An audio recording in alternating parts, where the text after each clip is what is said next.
हम पढ़ेंगे चक्रव्यूह कविता जो कुंवर नारायण द्वारा रचित है और इस कविता के माध्यम से उन्होंने महाभारत के युद्ध के चक्रव्यूह और अभिमन्यु के प्रसंग को आधुनिक दृष्टिकोण से प्रस्तुत करने का प्रयास किया है।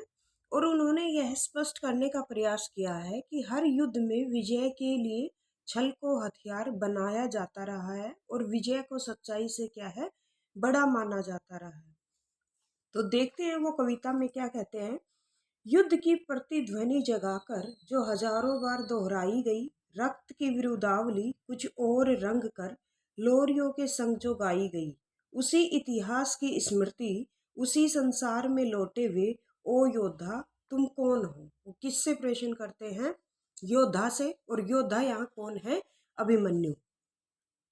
वो कहते हैं युद्ध की प्रतिध्वनि जगाकर, यानी कि युद्ध की ऐसी ध्वनि जो क्या है, कुछ क्षणों तक गूंजती रहती है, जो हजारों बार दोहराई गई और रक्त की विरुदावली कुछ और रंगकर। विरुदावली होते हैं किसी योद्धा के प्रताप के बारे में विस्तार पूर्वक जब वर्णन किया जाता है तो उसको विरुदावली कहते हैं।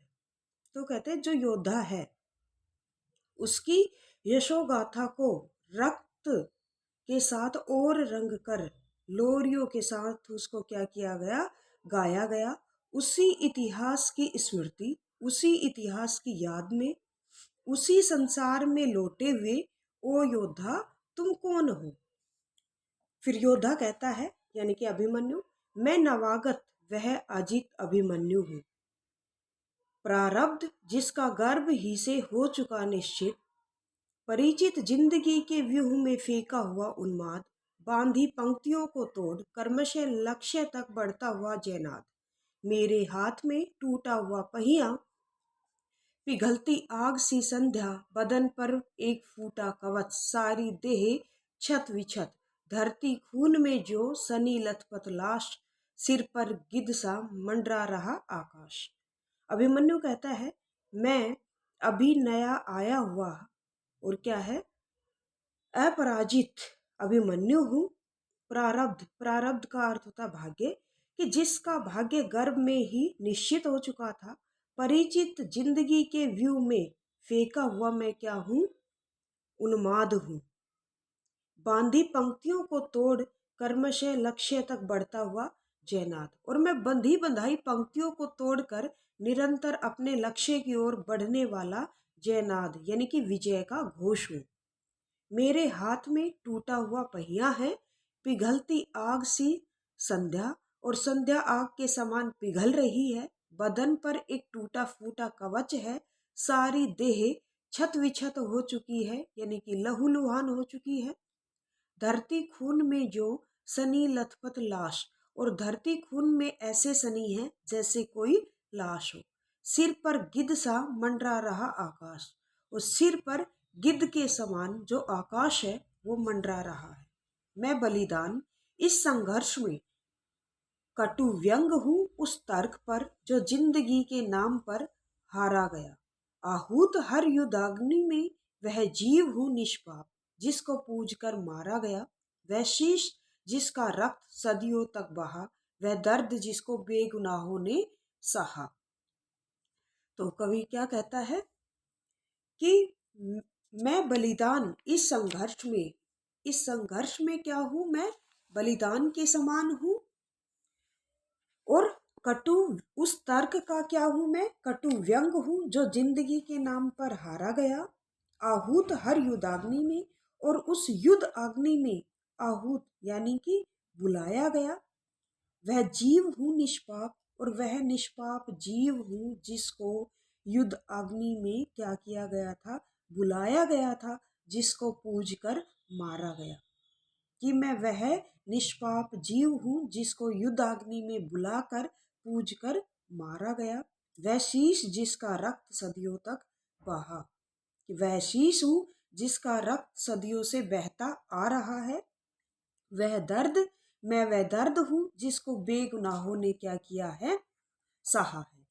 यह महासंग्राम, महासंग्राम का अर्थ होता है महायुद्ध, युग युग से चला आता महाभारत, हजारों युद्ध उपदेशों उपाख्यानों कथाओं में छिपा वह पृष्ठ मेरा है, जहाँ सदियों पुराना व्यूह जो दुर्भेद्य था टूटा, जहाँ अभिमन्यु कोई भयों के आतंक से छूटा, जहाँ उसने विजय के चंद घातक पलों में जाना कि छल के लिए उद्यत व्यूह रक्षक वीर कायर है, जिन्होंने पक्ष अपना सत्य से ज्यादा बड़ा माना, जहां तक पहुंच उसने मृत्यु के निष्पक्ष समातीत घेरे में घिरे अस्तित्व का हर पल पहचाना।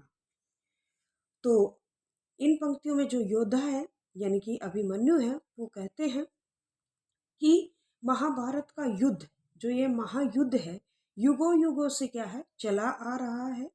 हजारों युद्ध, उपदेशों, उपाख्यानों, कथाओं में छिपा हुआ वह मेरा क्या है, एक पन्ना है, एक पृष्ठ है।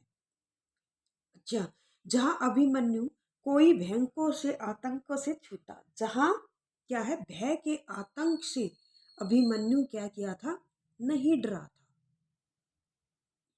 यानी कि ये भी कह सकते हैं कि भय के आतंक से जहाँ अभिमन्यु ने छुटकारा पाया था, जहाँ उसने विजय के चंद घातक पलों में यह जान लिया था कि छल के लिए क्या है उद्यत व्यूह रक्षक वीर क्या है कायर है, कि उस चक्रव्यूह के रक्षक वीर कहलाने वाले योद्धा जो छल करने को, उद्यत का अर्थ होता है तत्पर, जो छल करने को क्या है तत्पर है, आतुर है, वास्तव में वे बहुत ही कायर है, जिन्होंने पक्ष अपना सत्य से ज्यादा बड़ा माना और जिन्होंने अपने पक्ष को यानी कि विजय को सच्चाई से बड़ा माना, जहां तक पहुंच उसने मृत्यु के निष्पक्ष समयतीत घेरे में, कि जहां तक पहुंचने के बाद उन्होंने मृत्यु के क्या है निष्पक्ष, यानी कि जो अभिमन्यु है वो मृत्यु से निष्पक्ष रहते हुए समय के अतीत के घेरे में घिरे जीवन के अस्तित्व यानी कि जीवन के अस्तित्व के प्रत्येक पक्ष को क्या कर लिया था, पहचान लिया था। धन्यवाद।